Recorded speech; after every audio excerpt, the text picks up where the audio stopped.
Bueno, con el permiso de nuestro diputado presidente de la comisión, diputado Jorge de la Vega Membrillo,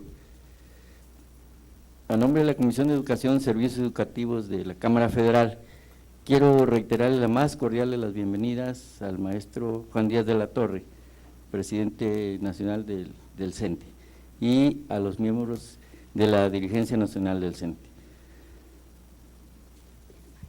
Nosotros partimos de una premisa: nadie es dueño de la verdad absoluta.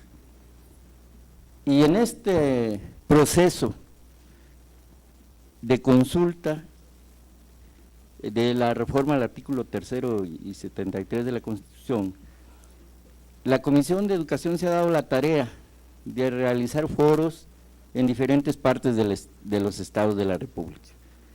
Y estamos escuchando con mucha atención las diferentes voces que están planteando que, y es muy coincidente, que esta reforma educativa no debe ser una reforma punitiva, ni una reforma que atente contra los derechos laborales de los trabajadores. Y en eso coincidimos como grupo parlamentario del Partido del Trabajo. Lo quiero reiterar aquí contundentemente, porque también el que les habla, maestro de primaria, también fui miembro del Sindicato Nacional de Trabajadores de la Educación en Chiapas, secretario de Finanzas. Iniciamos una lucha en 1979, reivindicatoria, auténtica, genuina, por los derechos laborales de los maestros, y logramos resultados importantes. Y hoy estamos en una coyuntura diferente, pero no por el hecho de que estamos en la globalización del mundo, queramos también que la educación, los niños se conviertan en mercancías. Ojo, los niños no son mercancías, son seres humanos.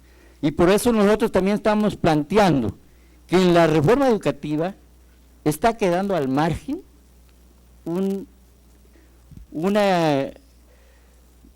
sistema o subsistema muy importante, que es la educación inicial. La educación inicial ha quedado al margen de esta reforma. Y la educación inicial, aquí lo quiero reiterar como se lo dije al secretario de Educación, es tan importante, más importante diría yo, que la educación superior, porque ahí es donde se desarrolla el cerebro, donde las neurociencias nos dicen que el educador debe conocer el proceso de desarrollo del cerebro, y es donde los países como Finlandia y como Cuba, no vamos a ir muy lejos, han desarrollado la educación, porque le han puesto atención en la educación inicial. Aquí ni siquiera la educación inicial tiene un presupuesto, no está contemplado dentro del sistema educativo nacional. Reconocemos que el sistema educativo nacional ha sido fallido, pero no podemos decir aquí que es por culpa de los maestros.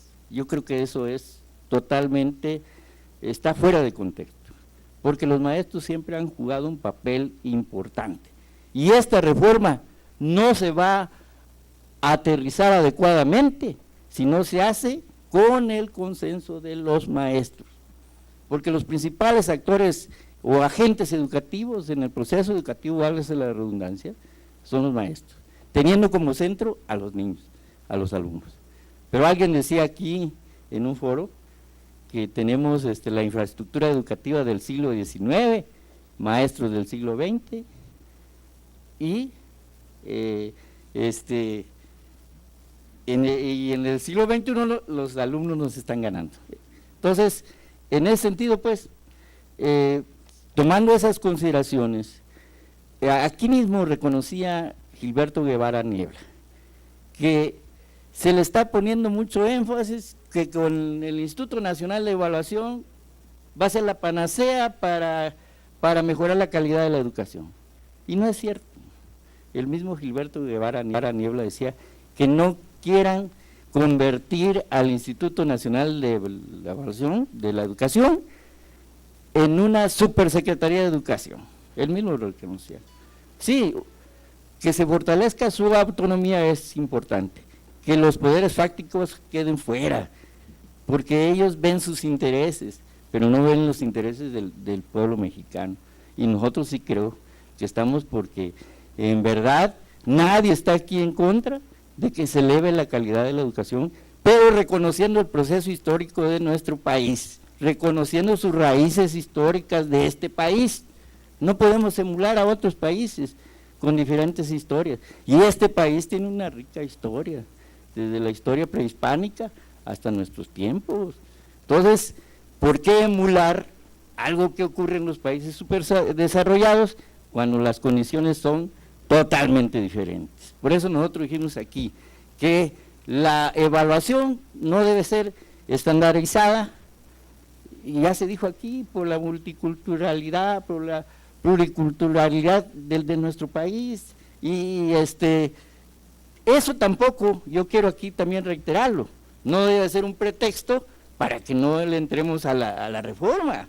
Yo creo que eso no es pretexto, pero sí el gobierno debe reconocer que las condiciones, yo soy chapaneco, miren, Chiapas es un país, tiene diferentes regiones, vayamos a la selva, vayamos a la sierra, y van a encontrar diferentes condiciones, y no podemos